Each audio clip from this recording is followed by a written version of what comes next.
નમસ્કાર, આપ જોડાશો મંતવ્ય ન્યૂઝ ને સીધો સંવાદ સાથે હું છું જય શર્મા। આજે સીધો સંવાદમાં વાત કરીશું જે એક રિપોર્ટ સામે આવ્યો છે તેને લઈને। એક રિપોર્ટ એવો આવ્યો છે કે હવે લોકો એકલું જીવન ગાળવાનું પસંદ કરી રહ્યા છે અને સૌથી વધારે યુવાઓ તેમના લગ્નથી દૂર જઈ રહ્યા છે। આજ મુદ્દે ચર્ચા કરીશું સીધો સંવાદની અંદર। અને જો વાત કરવામાં આવે આ રિપોર્ટની, તો જે આ રિપોર્ટ આવ્યો છે તેને લઈને સામાજિક, આર્થિક અને પારિવારિક કેવા પ્રકારની સમસ્યાઓ ઊભી થઈ શકશે તેને લઈને પણ સીધો સંવાદમાં ચર્ચા કરીશું।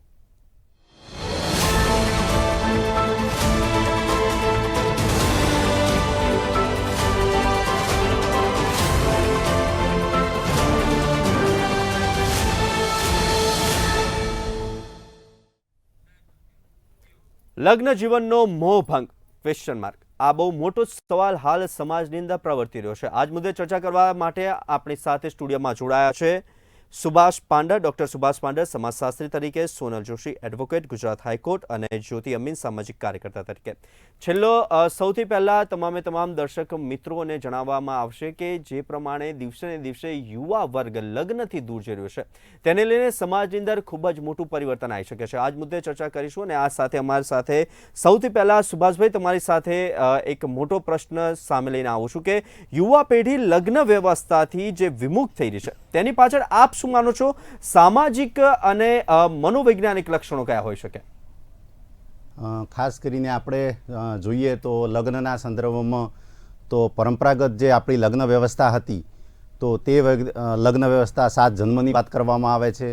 ખાસ કરીને પુરુષ પ્રધાન સમાજમાં હવે દિવસે ને દિવસે મહિલાઓ પણ અભ્યાસ ક્ષેત્રે આગળ વધી રહી છે, કારકિર્દીના ક્ષેત્રે આગળ વધી રહી છે, ત્યારે સમાનતાના સંદર્ભમાં પણ વિચારવામાં આવે છે અને ક્યાંક ને ક્યાંક સ્વતંત્રતાના સંદર્ભમાં પણ વિચારે છે। તો એને કારણે પણ આ બાબત થતી હોય એવું મને તો સામાન્ય રીતે લાગે છે। સુભાષ સર, એની પાછળ મનોવૈજ્ઞાનિક કારણો શું હોઈ શકે કે લગ્નથી યુવા પેઢી અત્યારે દૂર કેમ જઈ રહી છે? કેમ કે જો જોવા જઈએ તો લગભગ પહેલાં 24 થી 25 વર્ષની અંદર લગ્ન થઈ જતા હતા, લગભગ 23 વર્ષથી શોધવાનું ચાલુ થઈ જતા, જ્યારે અત્યારે એ સ્કેલ અત્યારે 28 થી 30 કે 30 થી 32 પહોંચ્યો છે। હા, બિલકુલ સાચી વાત છે। અત્યારે ભણવાની બાબતના સંદર્ભમાં પણ ઉંમર વધતી જાય છે અને બીજી બાજુ પોતાનું કારકિર્દી બનાવી હોય છે તો એને કારણે પણ ઉંમર દિવસે ને દિવસે વધતી જાય છે। તો તેવા ગાળા દરમિયાન બંને સાથે રહે અને એવી રીતે લગ્ન વગર પણ સાથે રહે એવી શક્યતાઓ પણ હવે દિવસે ને દિવસે વધતી જાય છે કેટલાક અંશે। ચોક્કસથી કેટલાક અંશે લિવ ઇન રિલેશનશિપની પણ વાત કરી રહ્યા છે તે પણ હવે વધતી જાય રહી છે। સોનલબેન, તમારી પાસે આવવા માંગીશ કે અત્યારે જે પ્રકારે ઘણા સમયથી દિવસે ને દિવસે કોર્ટ કેસની અંદર વધારો થઈ રહ્યો છે અને ખાસ કરીને અંદર છૂટાછેડાના, તો છૂટાછેડાના જે કેસો સામે આવી રહ્યા છે તેની આ જે સર્વે આવે છે તેની ઉપર શું અસર, આપ શું કહો છો? પહેલી વાત તો એ છે કે હું એડવોકેટ છું, સાથે સાથે live in relationship like counsellor પણ છું રિલેશનશિપ અને લિવ ઇન રિલેશનશિપની અગર વાત કરીએ તો સૌથી વધારે લોકો ફિલ્મી જગતથી આકર્ષાય છે, કારણ કે આપણે ઘણા ફિલ્મ સ્ટારોને જોતા હોઈએ છીએ કે જે લોકો લિવ ઇનમાં રહેતા હોય છે, પછી એ લોકોનું બ્રેકઅપ થઈ જાય છે, પછી પાછા બીજી જગ્યાએ મૂવ ઓન થાય છે। આના કારણે જે ભારતીય સંસ્કૃતિ છે એ તૂટતી જાય છે, જે કૌટુંબિક વ્યવસ્થા છે એમાં લોકોને ભરોસો નથી રહ્યો। ક્યાંક ને ક્યાંક કાયદાકીય વાત કરીએ તો કાયદાકીય રીતે હવે એવું હતું કે પહેલાં 494 હતી કે ભાઈ તમે એને એક ક્રિમિનલ રીતે જોવામાં આવતી હતી, હવે એવું થઈ ગયું કે તમે કોઈ પણ સાથે તમારો બંધારણીય હક છે, તમે રહી શકો છો। તમે વ્યભિચારની જે કલમ હતી એને હટાવી દેવામાં આવી છે। હા, તમે એને ક્રુઅલ્ટી હેઠળ તમે 13(1) તમે ડિવોર્સ દાખલ કરી શકો છો।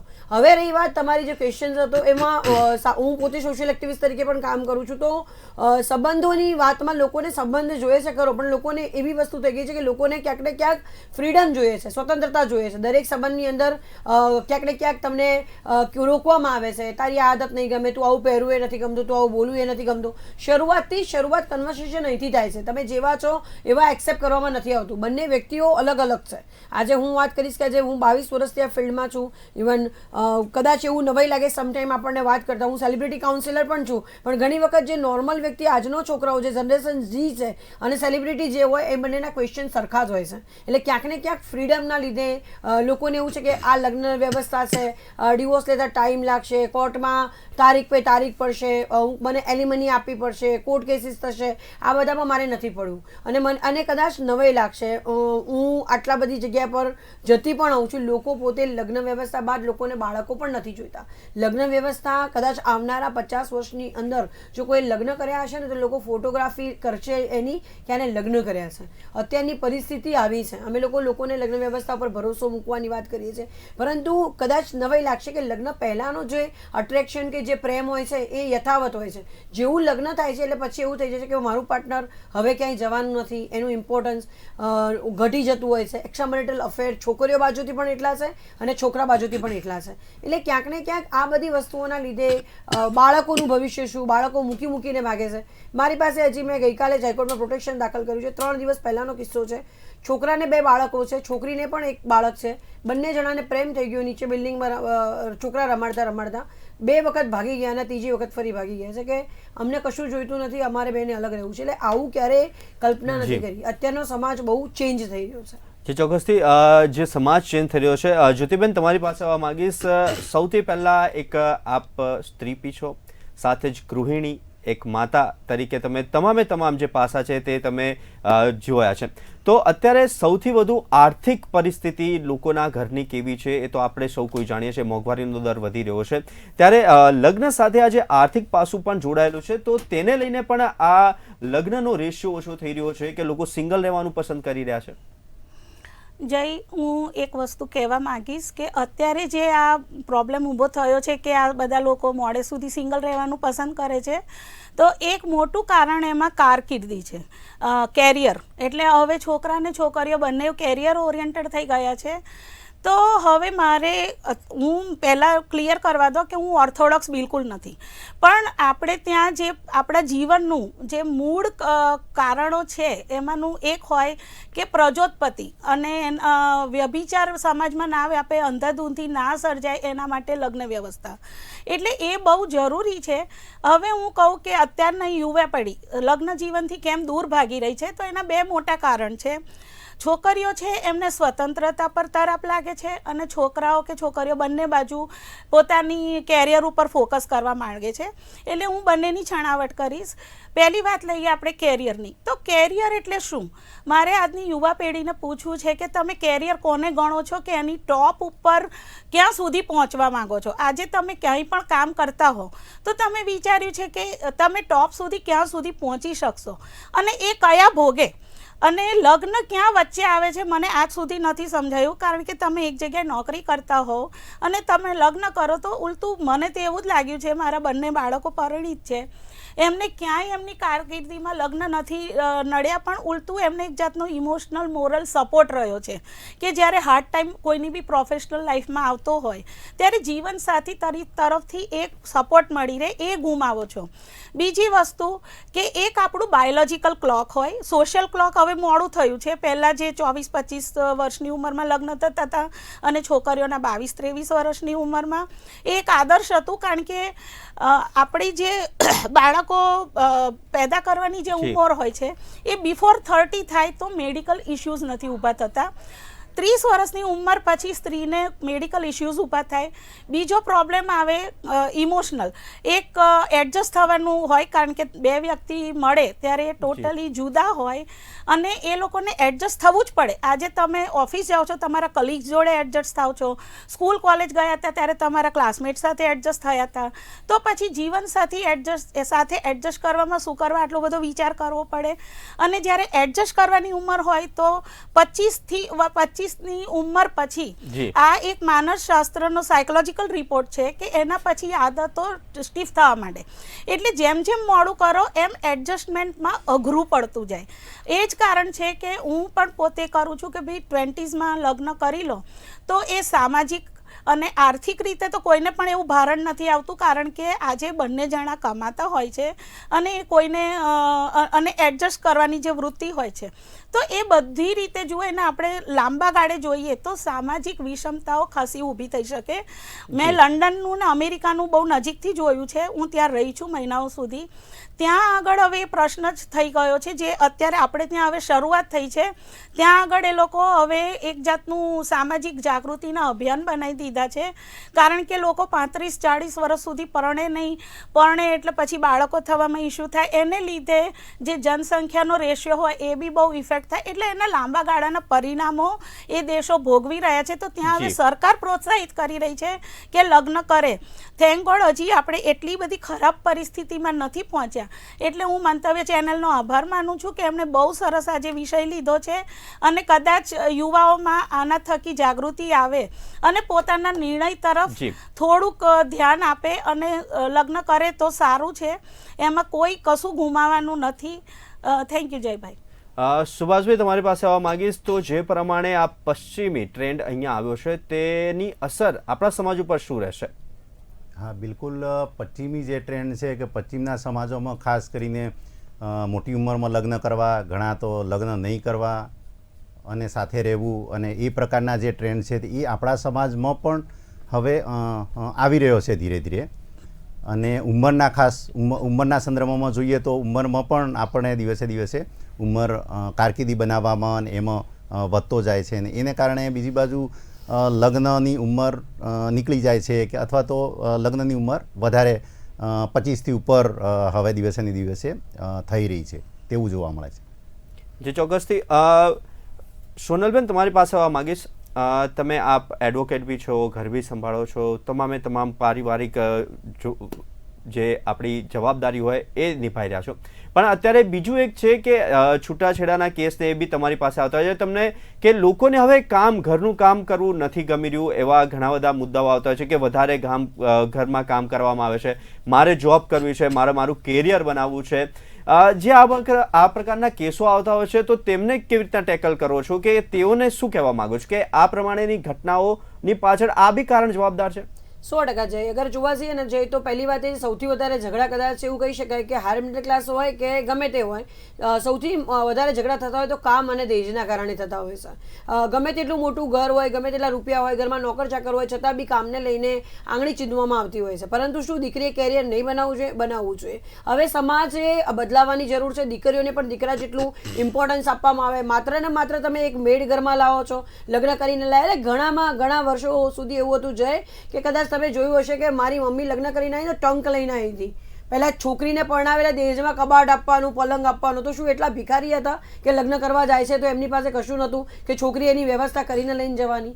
એટલે આ જે મેન્ટાલિટી હતી એ પણ દહેજ એક બહુ મોટું દૂષણ છે. અને અત્યારે છોકરીઓ આર્થિક રીતે સશક્ત થવું જરૂરી છે, કારણ કે ક્યાંક ને ક્યાંક જે સમાજનું સૌથી વધારે ઝઘડામાં સ્ત્રીની સામે દુશ્મન સ્ત્રી જ હોય છે. એમાં નણંદ આવી ગઈ, જેઠાણી આવી ગઈ. સ્ત્રીઓને પ્રેમ કરવો જરૂરી છે, અને કામ કરવું એટલે કે કેમ એવી જ કમ્પલ્શન હોય છે કે છોકરી જ રસોઈ બનાવે? એ ના હોવું જોઈએ. એની વ્યવસ્થા થઈ શકે છે. જો દીકરી 50,000 રૂપિયા કમાઈને 10,000 રૂપિયા કામકાજમાં આપી શકતી હોય, પણ છતાં પણ અમુક પર્ટિક્યુલર કમ્યુનિટીના ઘર એવા હોય છે કે તું ગમે તે ડૉક્ટર હોય ને તો બી તારે દર રવિવારે પંખો લૂછવાનો. આની અંદર મેં છૂટાછેડા કરાયા છે. પાણીપુરી માટે છૂટાછેડા કરાયા છે. નાની બાબતની અંદર મારી બહેનની જોડે ફોટો કેમ ના પડાયો એના માટે ડિવોર્સ કરાયેલા છે. એટલે લોકોનો ઈગો છે ને એ બહુ વધુ છે. બીજી વાત કહીએ કે અમે લોકોને સમજાવીએ છીએ કે જેવા આપણા મા બાપ છે એવા સાસુ સસરા પણ આપણા મા બાપ છે, પણ સાસુ પણ વહુને એ જ રીતે સ્વીકારે એ બહુ મહત્વની છે. એ જેટલો દીકરાને પ્રેમ કરે છે એટલો જ એની વહુને પ્રેમ કરે, તો કદાચ આ પરિસ્થિતિનું નિર્માણ ન થાય. બંને જણા સંબંધો ટકાઈ રાખવા માટે બંને જણાની પહેલ હોવી જોઈએ. અને હું હજી પણ કહીશ તમારા માધ્યમથી, મહેરબાની કરીને લગ્ન વ્યવસ્થા એક ઉત્તમ વ્યવસ્થા છે, એની પર ભરોસો રાખો. તમે અત્યારે કદાચ તમને નવાઈ લાગશે, તમને કંઈ પણ થયું હશે તો તમારું ફેમિલી જ તમને સપોર્ટ કરતું હશે, અને તમારો સંબંધ તમે જ બચાવી શકો છો. તમે તમારા મમ્મી પપ્પા સાથે ઝઘડો છો તો તમે કેમ એમની સાથે પાછા મળવા જાઓ છો? એવી જ રીતે અગર તમે કોઈને એક દિવસ માટે પ્રેમ કર્યો કે તમે કોઈના પ્રેમમાં છો, અગર તમે એને અપનાવ્યું છે તો મહેરબાની કરીને પ્રેમને ટકાઈ રાખવા માટે તમે રહો. અધરવાઇઝ છૂટાછેડાનું જે ભારણ છે જય, કદાચ કલ્પના નહીં કરી. ફેમિલી કોર્ટ વિસ્તરાઈ રહી છે, અને ઇવન ઓન્ડ્રોપ્રોઝ, મોનોપોઝના ઇસ્યુ છે, હોર્મોનલ ઇસ્યુઝ છે, પીસીઓડીના ઇસ્યુ છે, બાળકો નથી થતા, હોર્મોન ઇન્જેક્ટ કરવામાં આવતા હોય. સ્ત્રીનો સ્વભાવ, એની પીરિયડની સાયકલ હોય, આ બધાના કારણે એનું માનસિક ધોરણ એ પોતે તણાવમાં રહેતી હોય, ઘર બી મેનેજ કરવું, જોબ બી મેનેજ કરવી, દરેક વ્યક્તિમાં હવે જે સમય પાકી ગયો છે, ઇક્વાલિટી જોઈએ છે. જેન્ડર ઇક્વાલિટી બહુ મહત્વની છે. જે જવાબદારી જે કામ પુરુષ કરે છે એ કામ સ્ત્રી પણ કરે, અને બંને ઘરની પણ જવાબદારી સાથે ઉપાડે. રસોઈ હોય, ઘરનું કામકાજ હોય કે બાળકની હોય. માત્ર ને માત્ર એવું કહેવાનું કે માના લીધે છોકરો બગડી ગયો, માના લીધે આમ થઈ ગયું. એટલે આ પણ એક જે કહેવાય ને કે આપણે પુરુષ પ્રધાન, મને આ શબ્દ જ નથી ગમતો. સ્ત્રી પ્રધાન દેશ હોવો જોઈએ. સ્ત્રી પોતે પુરુષને જન્મ આપે છે.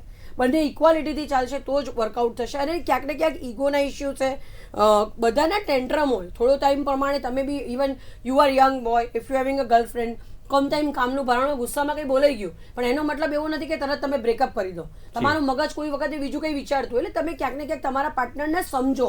આજે ડિબેટ થઈ ગઈ છે, અમે ચિંતિત છીએ કે કદાચ લગ્ન વ્યવસ્થા નહીં હોય તો શું કરીશું. આપણી લગ્ન વ્યવસ્થા, કુટુંબ વ્યવસ્થા આખા દુનિયામાં ફેમસ છે. આપણે આપણા બાળકને જન્મ આપ્યા બાદ એને પરણાવીએ ને એના બાળકો સુધીના સપના એ માં જોતી હોય છે. આ બીજા બધા દેશોમાં નથી. 16 વર્ષે કાઢી મૂકવામાં આવે છે. અને આપણે આ પ્રમાણેનો દેશ ઈચ્છીએ છીએ, અને લોકોએ સહન શક્તિ રાખવાની બહુ જરૂર છે. અને ઘડીએ કીપ ચેન્જિંગ પાર્ટનર્સ, આ નહીં આ બંધ થવું જોઈએ. અને તમે એમ કહો છો જય, તો હું એ પણ કહીશ કે 15, 16 વર્ષ કે 13 વર્ષની છોકરાઓ અત્યારે ગર્લફ્રેન્ડ બોયફ્રેન્ડમાં પડે છે. એ લોકોનો કદાચ તમને નવાઈ લાગે, સમય આવતા લગ્ન કરવાની ઉંમરે એ લોકો એટલો બધો એક્સપિરિયન્સ લઈ લીધો હોય છે ને કે કદાચ એમને ખાલી ડ્રામાની જેમ ઈચ્છા વગર જ કે દીકરીને છોકરીને આ ગમે, આવું બોલીએ તો ગમે, એટલે જે દિલથી સંબંધ હોય ને એ રહેતો જ નથી. સોનલબેન, તમને વચ્ચે અટકાવવા માંગીશ. એક ડેટિંગ એપ્લિકેશનનો પણ એક રિપોર્ટ આવ્યો છે. એની અંદર 81% મહિલાઓ એવું ઈચ્છે છે કે એ લોકોને સિંગલ રહેવું જ પસંદ છે, અને લગભગ 39 થી 40% યુવાઓ, એટલે મીન્સ ગર્લ્સ અને બોયઝ બંને એવું વિચારે છે કે કરિયરને લઈને તેઓ ચિંતિત છે, તેને લઈને તેઓ કોઈના દબાણની અંદર લગ્ન કરી રહ્યા છે. તમે સહમત છો આ સર્વેથી? 100%. કારણ કે આમાં કેવું છે જય, આપણા ત્યાં સિસ્ટમ એવી છે કે મા બાપે છોકરાઓને જન્મ આપ્યો ને એટલે માલિકી ભાવ થઈ જાય છે કે આ આપણી પ્રોડક્ટ છે, અને આપણે જેમ કહીએ ને એમ જ એ વર્તવી જોઈએ. પણ એવું ના હોય. હું દરેક મા બાપને પણ કહીશ કે બાળકોનું સાંભળો, બાળકોની ઈચ્છા પ્રમાણે તમે જુઓ કે એમને પોતે ક્યાં લગ્ન કરવા, એમને શું ગમે છે, અને કરવા દો. અગર લવ મેરેજ કરે છે, જાતિનું સમીકરણ જોવામાં આવે છે, અહીંયા પૈસાનું સમીકરણ જોવામાં આવે, બધું કશું ના જોશો. એમને કરવા દો. એમને ફાવશે તો કન્ટિન્યુ કરશે, નહીં ફાવે તો પાછા વળી જશે. હા, તમે જે વાત કરી ડેટિંગ એપ્લિકેશન, અને કદાચ નવાઈ લાગે જાય, કોઈને સિંગલ નથી રહેવું. બધાને કેમ ડેટિંગ ટિન્ડર જોવો વપરાય છે, ફેસબુક જુઓ, ઇન્સ્ટા જુઓ, બધાને ચેટિંગ કરવી છે. દરેક વ્યક્તિને સંબંધ જોઈએ, ચાહે એક નગ્ન સત્ય છે. અને કોઈ પણ વ્યક્તિને સંબંધ વગર ચાલવું નથી, પરંતુ જવાબદારી નથી લેવી એટલે સિંગલ રહેવું છે. ફરવું છે, ખાવું છે, બહાર ફરવું છે, હોલિડે પ્લાન કરવા છે, બધું કરવું છે, પણ રિસ્પોન્સિબિલિટી નથી લેવી, તો એ ન ચાલે. કોઈ પણ સંબંધોની અંદર રિસ્પોન્સિબિલિટી લેવી ખૂબ જરૂરી હોય છે. જવાબદારીને લઈને હાલ આ જે પ્રશ્ન ઊભો થયો છે, કેમ કે લગ્ન તો બધાને કરવા છે, જે પ્રમાણે સોનલબેને બી કીધું. જ્યોતિબેન, તમારી પાસે આવવા માંગીશ કે આ જે તમામ જવાબદારી માટે ક્યાંક આર્થિક પાસું, આપણે અગાઉ પણ વાત કરી, પણ તેની પાછળ યુવાઓનું કરિયર ફોકસ સાથે જે પ્રમાણે બેરોજગારી વધી રહી છે, મોંઘવારી રહી છે, અને તેના કારણે પણ શું યુવાઓ લગ્નથી વંચિત કે લગ્નથી દૂર જઈ રહ્યા હોય તેવું લાગી રહ્યું છે? જય, હું ફરી કહીશ કે કેરિયર એટલે શું એ યુવાઓએ વિચારવાનો સમય આવી ગયો છે કે તમે પહોંચીને ક્યાં પહોંચશો અને એના માટે તમે કયો ભોગ આપશો, પોતાના જીવનનો, પોતાના પારિવારિક જીવનનો, અને તમે કોઈ કંપનીના CEO તો બની નથી જવાના. એટલે એ ઉપર ખાસ ધ્યાન આપવું જરૂરી છે. અને આર્થિક હું નથી માનતી, એનું કારણ આના મૂળ સામાજિક છે. કારણ કે આપણે ત્યાં જ્યારે બાળકો મોટા થતા હોય, અને ખાસ કરીને જ્યારે સમજણા થાય ત્યારે ઘરમાં ઝઘડા જુએ, એટલે એક પેઢીથી, વડીલ પેઢીથી પોતાના મા બાપની પેઢીના કે માતા પિતા વચ્ચેના, એટલે ત્યારે એમને એવું લાગે કે પરણીને શું કરવાનું, આવું ઝઘડવાનું જ હોય તો મારે પરણવું જ નથી. એટલે ત્યાં, અને પછી અમુક વખત માતા કે પિતા ફ્રસ્ટ્રેશન હોય એટલે બાળકને પણ એવું જ કે આ પરણીને કંઈ ફાયદા નથી, એનો એ નથી, એનો કંઈ એ નથી. એટલે પછી શું થાય છે કે એ ધીમે ધીમે એનું મૂળ ઊંડું થતું જાય. અને એ જ કારણ છે કે પછી જ્યારે બાળક મોટું થાય ત્યારે લગ્નની જવાબદારીના નામથી દૂર ભાગે, કારણ કે એને એ ઝઘડા નથી જોઈતા. જેવી રીતે સોનલબેને કહ્યું, હું બિલકુલ સહમત છું કે સંબંધ બધાને જ જોઈએ છે, કારણ કે એના વગર આટલી બધી ડેટિંગ એપ કે આ જીવનસાથીની શોધ ચાલે જ નહીં. એટલે જીવન એ એક નૈસર્ગિક અંદર કારણ છે જીવનમાં મૂકેલું. દરેક માણસ કે દરેક પ્રાણીના મનમાં આ હોય છે પોતાના પાર્ટનરની શોધ. એ એકદમ નૈસર્ગિક વસ્તુ છે. એટલે આપણે જે જઈ રહ્યા છે અત્યારે એ અકુદરતી જીવન તરફ જઈ રહ્યા છે અને એ જ કારણ છે કે આ અકુદરતી જીવન પછી વિષમતાઓ પેદા કરશે. આપણી જે લગ્ન સંસ્થા ઊભી કરેલી છે, લવ મેરેજ કરવા હોય તો મા બાપને એટલી અપીલ કે તમે ધર્મ, જાતિ, જ્ઞાતિ કશું જોયા વગર એમને એમના પાર્ટનર સાથે જવાની છૂટ આપો. અને બાકી આપણે ત્યાં જે અરેન્જ મેરેજની સિસ્ટમ છે એ પણ ઘણી ઉત્તમ છે, કારણ કે ઘણા એવા શરમાળ બાળકો હોય છે જે પોતાનો જીવનસાથી શોધી નથી શકતા પણ લગ્ન વગર નથી રહેતા, પાર્ટનર વગર નથી રહેતા. એક એનું કારણ આ પણ હોય છે કે અરેન્જ મેરેજ, અને એની લીધે આપણા જે બાળકો દાદા દાદીના વચ્ચે કે મા બાપની સાથે જે ઉછરે છે તો એ એક સલામત જીવન જુએ છે જે બીજા દેશોમાં નથી. કારણ કે ત્યાં આગળ થોડુંક મોટું થાય બાળક 16-17 વર્ષનું થાય એટલે પોતાની કમાણી જાતે કરવી પડે, પોતાનો ભણવાનો ખર્ચો જાતો કરવો પડે. પણ આપણી જે ભારતીય સમાજની રચના છે એમાં એવું છે કે આપણે બાળકોની જવાબદારી આ જીવન લઈએ છીએ, બાળકોના બાળકો સુધીની લઈએ છીએ. એટલે એને લીધે બાળકોને જે હૂંફ મળે એને લીધે આપણા યુવાઓમાં અત્યારે માનસિક પ્રોબ્લેમો નથી કે આપણી જે વડીલ વર્ગ છે એમને એકલતાની ભાવના નથી. પણ જ્યારે આ પેઢી લગ્ન નહીં કરે એટલે એના પછી જે બધી વિષમતાઓ પેદા થશે તો એ આપણે એ પશ્ચિમ જગતના હરોળમાં જ આવીને બેસી જઈશું. એ બધું ના થાય એના માટે જ આપણી જે લગ્ન વ્યવસ્થા કે કુટુંબ વ્યવસ્થા આખા દુનિયામાં અતિ ઉત્તમ છે. એને ફોલો કરવા માટે હું યુવા પેઢીને આગ્રહ કરું છું, કારણ કે આ એક પરિવાર જે છે એ ઇકાઈ છે, આપણા આખા સમાજની જે યુનિટ કહેવાય. એનાથી જ આ યુનિટ્સ મજબૂત હશે તો સમાજ મજબૂત હશે, અને સમાજ મજબૂત હશે તો દેશ મજબૂત અને હેલ્ધી હશે. નહીં તો પછી મેન્ટલી ઇલ પીપલ આપણે નથી જોઈતા એના ટોળા, કારણ કે એ પછી આખો દેશ છેવટે બરબાદી તરફ જાય. સુભાષભાઈ, તમારી પાસે આવવા માંગીશ. જે પ્રમાણે જ્યોતિબેને બી કીધું, સોનલબેને બી કીધું, તો આ જે live in relationship, dating application ને બધું જે આવી રહ્યું છે, પશ્ચિમી સંસ્કૃતિને આપણે ફોલો કરી રહ્યા છે દિવસે ને દિવસે, એમાં બી ટ્રેન્ડ વધી જઈ રહ્યો છે. તો આ જે લિવ ઇન રિલેશનશીપના જે આ બધી ઘટનાઓ સામે આવી રહી છે, તો આ જે બધા કેસ વધી રહ્યા છે, ડેટ એપ્લિકેશન વધી રહી છે, તો શું એ પણ આ માટે જવાબદાર છે? કેમ કે જે રીતના સોનલબેને બી એમના એક વર્ડમાં કહી દીધું કે તેઓને બધું જ કરવું છે, જવાબદારી નથી લેવી. શું તેની પાછળનું કારણ લિવ ઇન રિલેશનશીપ હોઈ શકે? બિલકુલ, તમે કહો છો એવી રીતે કે લિવ ઇન રિલેશનશીપ એ માત્ર એક કારણ, એ બાબત ન હોઈ શકે એવું મને લાગે છે. કારણ કે લગ્નની જે વ્યવસ્થા છે એ આપણે કુટુંબ ને આપણી સમાજ વ્યવસ્થા છે એને જોડી રાખે છે. લિવ ઇન રિલેશન જે બીજા સમુદાયમાં કે બીજા દેશોમાં કે જે પ્રમાણે ચાલે છે અને તે પ્રમાણે કેટલાક લોકો એ પ્રમાણે કરે છે. જે ચોક્કસથી. સોનલબેન, તમારી પાસે આવવા માંગીશ ફરી એકવાર કે જે રીતના આ ટ્રેન્ડ થઈ રહ્યો છે તેનું તમે આગળનું ભવિષ્ય શું જોઈ રહ્યો છો? કેમ કે એક મા બાપની બીક, ડર, તે બી આની પાછળ શું જવાબદાર હોઈ શકે કે તેમને કોઈ ફોર્સ કરવામાં આવતું હશે કે તારે આ છોકરી જોડે મેરેજ કરવાના છે, અને જો કદાચ કોઈ છોકરો કે છોકરી એનો પસંદીદા પાર્ટનર પસંદ કરે છે તો તેમના સાથે કે આ ધર્મનો નથી, આ જ્ઞાતિનો નથી, આપણા સમાજનો નથી, તેવા પણ અનેક પ્રશ્નો હોતા છે. માત્ર એવું જ નથી કે આપણે તમારા લગ્ન નથી કરતા, પણ આ બધા પરિબળો પણ કામ કરતા હોય છે. તો તેને લઈને શું કહેશો? પહેલી વાત તો એ છે કે આપણા ત્યાં આગળ જે સિસ્ટમ છે, મેં પહેલાં કીધું કે પહેલાં બાળકો પ્રત્યેનો માલિકી ભાવ. બીજી વાત એવું છે કે મારો છોકરો ઓર્થોપેડિક છે તો મારે ગાયનેક છોકરી મળી જાય તો એક જ બિલ્ડિંગમાં હોસ્પિટલ થઈ જાય. આવી મેન્ટાલિટી સાથે લગ્ન ન થાય. લગ્ન કરવા, પ્રેમ કરવો એ બહુ મહત્વની છે. બાળકોને એકબીજાને મળવા દેવા જોઈએ. બીજી વાત કહી કે હવે કદાચ તમે એમ કહો છો ને જ્ઞાતિના સમીકરણો તો છે જ, સાથે સાથે ઇવન સાવ વિરુદ્ધ કમ્યુનિટી પ્રમાણેનો પ્રોબ્લેમ હોય, સેમ જ્ઞાતિમાં સેમ ગામના હોય અને ભાગી ગયા હોય તો પણ પ્રોબ્લેમ હોય છે. એટલે આપણા ત્યાં એક તો પહેલાં તો આ જાતિના જે સમીકરણો છે ને એ બદલાવાની જરૂર છે. દરેક વ્યક્તિ આવે છે કે ઇન્ડિયન તરીકે જન્મ લે છે, એને પોતાને ગમે છે. કોઈ વ્યક્તિને આંખથી આંખ મળે છે જય, તો શું એ પૂછવા જવાનો છે કે તારી પાસે ગાડી છે કે બંગલો છે? ખરેખર તો નેચરલ ને સાચો પ્રેમ આ જ કહેવાય. આપણા ત્યાં પ્રેમ કેવો થઈ ગયો છે? સ્વાર્થી થઈ ગયું છે. તારી પાસે બંગલો છે, ગાડી છે, શું ભણેલો છે, પહેલાં બાયોડેટામાં એ ગણાવવાનું, બધું ઓકે જોવાનું ને પછી આપણે આગળ વધીએ છીએ. અગર પ્રેમમાં તમે પ્રેમની અંદર તમે આ તો બિઝનેસ થઈ ગયો છે જય. કદાચ નવાઈ લાગશે કે લોકો બિઝનેસથી જેમ વર્તી રહે છે. અગર આપણા મા બાપની વાત કરીએ તો આપણા મા બાપ, મારા પિતાજી અને માતાજી બંને ભણેલા નથી. પપ્પા કમાતા હતા, મમ્મી એવા ગામડેથી આવી, તો બી સબને લગ્ન વ્યવસ્થા ટકાઈ રાખવા માટે બહુ પ્રયત્ન કર્યો. અને આપણે આ પેઢીની જરૂર છે. આપણે કદાચ હું એવું કહીશ કે અમારી પેઢી પછી કદાચ આટલું બધું ત્યાગની ભાવનાવાળા લોકો મળશે નહીં. અને અત્યારે તમને નવાઈ લાગે છે કે એક રિલેશનશીપમાં તૂટ્યું નથી ને બીજામાં ટ્રાવેલ કરે, બીજું તૂટ્યું નથી ને જી. ત્રીજામાં ટ્રાવેલ કરે. એટલે ક્યાંક ને ક્યાંક કીપ ચેન્જિંગ પાર્ટનર એ જી. પણ સારી વસ્તુ નથી. અને લિવ ઇન રિલેશનશીપમાં અત્યારે લોકો રહેશે, એકબીજાને સોનલબેન, જાણે છે, પરંતુ યોગ્ય નથી આ સોનલબેન, વસ્તુ. તમને અટકાવવા માંગીશ કારણ કે આ આપણી જો સમયનો અભાવ છે. સૌથી પહેલા તો તમામ મહાનુભાવો અમારી સાથે જોડાયા તે બદલ ખૂબ ખૂબ આભાર. યુવાધનને ક્યાંક લગ્ન મોહભંગ થઈ રહ્યો છે તેને લઈને આજે ચર્ચા કરી. સીધો સંવાદમાં આવતીકાલે નવા મુદ્દા સાથે ફરી મળીશું. ત્યાં સુધી મને આપશો રજા. નમસ્કાર.